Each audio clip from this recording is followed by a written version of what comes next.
പലപ്പോഴും patient വിചാരിക്കാറ് root canal കഴിഞ്ഞിട്ട് നമുക്ക് അത് സെയിം പല്ലിന് വേദന വരുമ്പോൾ പേഷ്യൻ്റ് ചിന്തിക്കാറുണ്ട്, എൻ്റെ പല്ല് ഡെഡായല്ലോ, പിന്നെ എങ്ങനെയാണ് ഈ വേദന വരുന്നത്?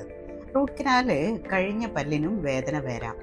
അത് പല കാരണങ്ങൾ കൊണ്ടാവാം. ചിലപ്പോൾ പേഷ്യൻറ്റിൻ്റെ ഓൺ സിസ്റ്റമിക് കണ്ടീഷൻ, ശരീരത്തിൻ്റെ അവസ്ഥ കൊണ്ട്, അതായത് ഷുഗറൊക്കെ ഉള്ള പേഷ്യൻസിന് മോണരോഗം ഉണ്ടാവും. മോണരോഗം കൊണ്ട് റിവേഴ്സ് ഇൻഫെക്ഷൻ വരാം. പല്ലിൻ്റെ ഉള്ളിൽ നിന്നല്ലാതെ പല്ലിൻ്റെ വേരിൻ്റെ അടിയിൽ നിന്ന് റിവേഴ്സ് ആയിട്ട് ഇൻഫെക്ഷൻ വന്നിട്ട് വേദന വരാം. പിന്നെ റൂട്ട് കനാലിൻ്റെ എന്തെങ്കിലും കാരണവശാലുള്ള ഫെയിലിയർ കൊണ്ടും വരാം.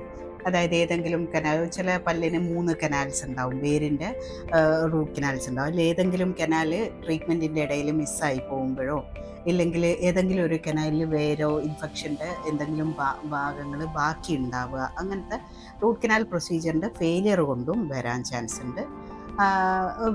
ഇത്തരം ഘട്ടങ്ങളിൽ നമ്മുടെ സിവിയർ ആയിട്ടുള്ള വേദന വരികയാണെങ്കിൽ അടുത്തുള്ള ഡെൻറ്റിസ്റ്റിനെ സമീപിക്കുക, എക്സ്റേ എടുത്ത് നോക്കുക.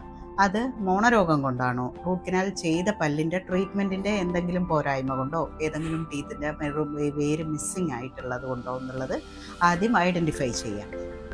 ചിലപ്പോൾ ചെറിയ മൈനർ ഇൻഫെക്ഷൻസ് എന്തെങ്കിലുമൊക്കെ ആയിരിക്കും, അത് നമുക്ക് ആൻറ്റിബയോട്ടിക്കിൽ ക്യൂർ ചെയ്യാൻ പറ്റും.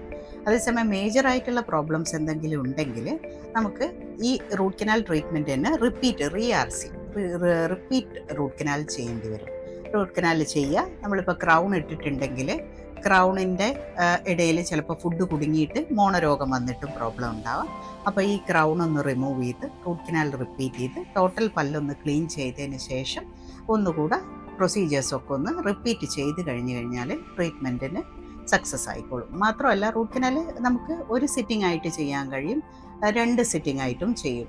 ചില കണ്ടീഷനിൽ നമ്മൾ 3 സിറ്റിങ്ങും എടുക്കും. അത് പല്ലിൻ്റെ ടൂത്തിൻ്റെ ഉള്ളിലത്തെ ഇൻഫെക്ഷനെ ഡിപ്പെൻഡ് ചെയ്തിരിക്കും. ചിലപ്പോൾ ടൂത്ത് വലിയ സിവിയർ ഇൻഫെക്ഷൻ ഇല്ലെങ്കിൽ നമുക്ക് ഒറ്റ സിറ്റിങ്ങിൽ തന്നെ റൂട്ട് കനാൽ ഫിനിഷ് ചെയ്യാൻ പറ്റും. അതേസമയം റൂട്ടിൻ്റെ ഉള്ളിൽ ചിലപ്പോൾ പസ് ഡിസ്ചാർജ് ഉണ്ടാവും, പസ് ഒഴുകുന്നുണ്ടാവും. അപ്പോൾ നമ്മൾ സിംഗിൾ സിറ്റിൽ റൂട്ട് കനാൽ ഫിനിഷ് ചെയ്ത് കഴിഞ്ഞാൽ ഈ പെയിനും റൂട്ട് കനാൽ ഫെയിലിയർ വരാനുള്ള സാധ്യതയൊക്കെ കൂടുതലായിരിക്കും.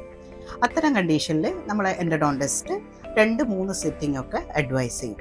അപ്പോൾ ബെറ്റർ നമ്മൾ ഡോക്ടറിനെ പ്രഷറൈസ് ചെയ്യാതെ അവർ പറയുന്ന പോലെ തന്നെ പ്രോപ്പർ ട്രീറ്റ്മെൻറ്റ് ആ ടൈം ഡ്യൂറേഷൻ ഡോക്ടർക്ക് കൊടുക്കുന്നതായിരിക്കും നല്ലത്.